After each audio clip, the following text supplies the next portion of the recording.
میں call centre میں رات کی شفٹ میں جاب کرتا ہوں. وہاں ہمیں باہر ملکوں جیسے برطانیہ، امریکہ وغیرہ میں کال کرنی پڑتی ہے اور انہیں اپنی کمپنی کی لائف انشورنس کی پالیسی لینے کی ترغیب دینی ہوتی ہے اور یہ کہنا ہوتا ہے کہ کچھ دن بعد ہمارا لوکل ایجنٹ آپ کو دوبارہ کال کرے گا اور مزید معلومات دے گا. پھر اگر وہ کسٹمر راغب ہو جاتا ہے تو وہ پالیسی لے لیتا ہے. کیا ایسے کال سینٹر میں ہمارے لیے جاب کرنا جائز ہے یا نہیں؟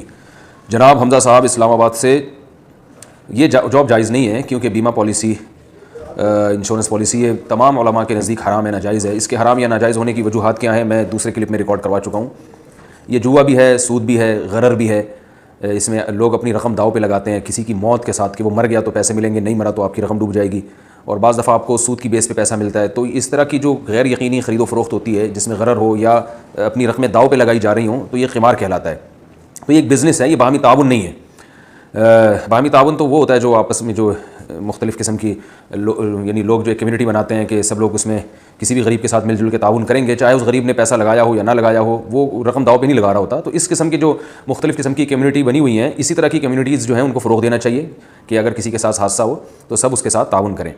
لیکن یہ جو آپ نے بتائی ہے یہ جاب، کیونکہ یہ انشورنس پالیسی حرام ہے تو اس کی طرف لوگوں کو ترغیب دینا بھی ناجائز ہے، کیونکہ گناہ میں تعاون کرنا اور گناہ کی طرف لوگوں کو دعوت دینا وہ بھی حرام اور ناجائز ہے. تو یہ ایک بزنس ہے، پوری دنیا میں بڑے پیمانے پر ہو رہا ہے. میں اکثر لوگوں کو ترغیب دیتا ہوں کہ جو لوگ اگر خود سے کیوں نہیں ایک ایسے تعاون کے ادارے کھول لیتے. کچھ دن پہلے میرا کسی فیکٹری میں جانا ہوا. اس فیکٹری کے جو مالک تھے وہ کہنے لگے کہ ہم تمام جو امپلائیز ہیں ان کی انشورنس کروا رہے ہیں تاکہ کسی کے ساتھ کوئی حادثہ ہوتا ہے تو ہم اس کے ساتھ تعاون کریں. تو یہ شرعاً جائز ہے یا نہیں؟ میں نے کہا ناجائز ہے. کہنے پھر ہم کیا کریں اگر کوئی حادثہ ہو جاتا ہے کسی مزدور کا تو ہمارے کھاتے میں سارا پڑتا ہے، ہم کہاں سے اتنا پیسہ دیں گے؟ تو میں نے کہا دیکھیں آپ نے کبھی اس پہ غور کیا ہے کہ آپ خود سے کوئی ایسا ادارہ بنائیں جو واقعی باہمی تعاون کی بیس پر ہو، جس میں انشورنس میں جو خرابیاں وہ نہ ہوں. کہہ رہے ہیں مثلاً کیسے؟ میں نے کہا بھائی آپ ایسا کریں، پراپرٹی خریدیں اور لوگوں کو ترغیب دیں. ایک مثال دے رہا ہوں میں، لیکن جب آپ سوچیں گے تو 10 طریقے آپ کے سامنے نکل آئیں گے. میں تو ایک ہدف دے رہا ہوں آپ کو کہ آپ سوچنا تو شروع کریں. بہت سی چیزیں ایسی ہیں کہ میں نے بیان میں ایک بات لوگوں سے کہی کہ لوگ یہ کہتے ہیں کہ ہمیں آرگینک چیزیں، دیسی چیزیں کھانے کو نہیں ملتی. مثال کے طور پر ہم خالص دودھ پینا چاہتے ہیں تو ہمیں نہیں ملتا. تو میں ترغیب دیتا ہوں بھائی بکری پال لو. کہنے کہاں پالیں، جگہ نہیں ہے.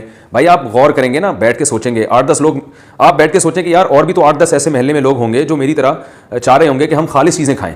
تو اس طرح کے 8-10 لوگ مل کے ایک پلاٹ رینٹ پہ لے لیں، کرائے پہ لے لیں، اس میں بکریاں پال لیں، کوئی ملازم رکھ لیں اور دودھ پی لیا کریں. تو جب تک آپ کسی چیز پہ سوچیں گے نہیں نا، آپ کو راستہ نہیں ملے گا. تو آج کل جو لوگ دودھ پی رہے ہیں انجیکشن والا، جو بھینسوں کے انجیکشن لگایا جا رہا ہے وہ دودھ پی رہے ہیں، وہ انجیکشن کے اثرات دودھ میں آ رہے ہیں اور بیماریاں پھیل رہی ہیں. تو سوچیں تو صحیح اس کا الٹرنیٹ کیا ہو سکتا ہے. سوچیں گے تو یہ تو میں نے ایک پلاٹ کی ایک مثال دی ہے، آپ کے سامنے 10 راستے کھل جائیں گے.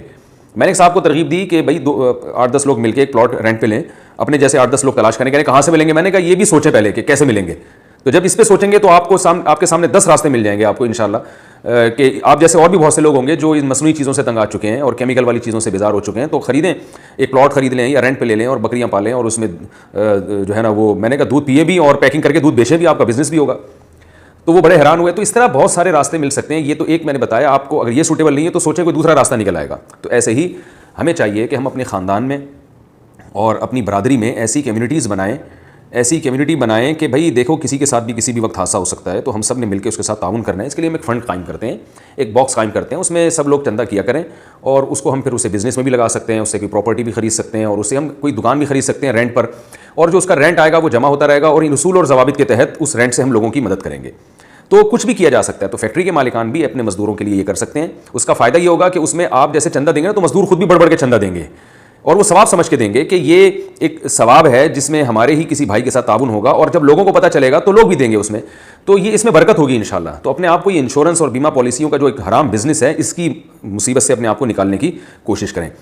تو اللہ تعالی ہمیں عمل کی توفیق عطا فرمائے.